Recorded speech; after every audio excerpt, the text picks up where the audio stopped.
La Réforme a été un bouleversement dans l'évolution de la religion à la fin du Moyen Âge, c'est-à-dire que l'Église, pendant le Moyen Âge, utilisait la carotte et le bâton pour motiver les gens, c'est-à-dire on les menaçait d'enfer s'ils se comportaient mal et on leur proposait d'éventuelles récompenses si jamais ils se comportaient bien. Et la Réforme, tout à coup, découvre autre chose. Elle découvre que faire le bien pour une question d'intérêt personnel, c'était pas franchement de la générosité ni de l'amour.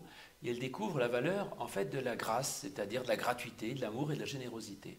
Et du coup, au lieu de dire aux gens faites le bien pour être sauvés, c'est-à-dire travaillez à votre salut, elle va dire vous êtes déjà sauvés, c'est offert par Dieu, c'est gratuit.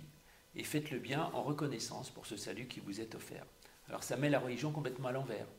Mais en même temps, ça suppose de faire confiance aux gens, c'est-à-dire qu'au Moyen-Âge, on ne faisait pas trop confiance aux croyants ou aux fidèles, on leur disait écoutez, ne lisez pas trop la Bible et puis faites ce qu'on vous dit, ça sera très bien comme ça. Et avec les réformateurs, de nouveau, il y a une nouvelle façon de concevoir les choses et qui veut faire confiance aux croyants, en disant mais le croyant il est intelligent, il est capable de réfléchir par lui-même, d'avoir des idées, et donc ils se sont dit on va leur donner la Bible et puis à partir de là, ils vont se faire eux-mêmes leur propre idée.